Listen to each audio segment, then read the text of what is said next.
Moje studentsko putovanje na odjelu za informacijske znanosti započelo je upisom na preddiplomski studij 2009. godine. Tada je to bio relativno mlad odjel. Ako se dobro sjećam, bili smo tek treća generacija studenata koja je upisala taj odjel u Zadru. Već nakon par razgovora s pročelnicom, profesoricom Tatjanom Apara-Cjelušić, vidjeli smo da razloga za brigu nema.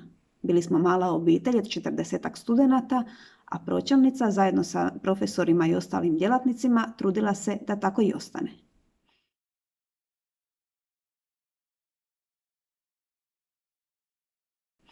Petogodišnje studiranje bilo je toliko dinamično da teško da stane u par minuta ovog videa. Stoga bih izdvojila domaće inozemne konferencije, sajmove knjiga, putovanja u Pulu, Poreč, Rim, Bolonju, Amsterdam, pa sve do studentske razmjene u Eisenstadtu u Austriji. Osim toga, kao vrlo vrijedno iskustvo istaknula bih i studentsku praksu koju smo morali odraditi svaki semestar u drugoj ustanovi.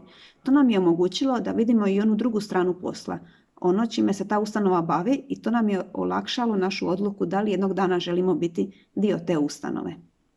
Osim toga, studentska praksa pomogla nam je u stvaranju brojnih poznanstava, pa tako danas surađujem na projektima s kolegama koji su mi nekad bili mentori na praksi.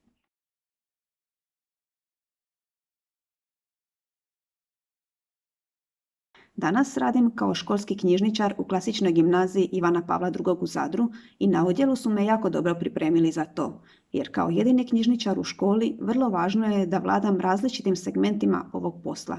Od stručne obrade građe, katalogizacije, klasifikacije, signiranja, nabave, pa sve do odnosa s javnošću, suradnje s drugim ustanovama, komunikacije s medija, do rješavanja raznih informacijskih upita korisnika. Danas, kad sam u razredu, pokušavam na svoje učenike prenijeti stečene znanja i vještine, a najvažnije od svega je na koji način postupiti s informacijama koji su nam tako lako dostupne u današnje vrijeme. Zato me iznimno veseli kada neko od naših učenika upiše odjel za informacijske znanosti, jer sigurna sam da danas biram, ponovo bi izabrala isti odjel i to baš u Zadru.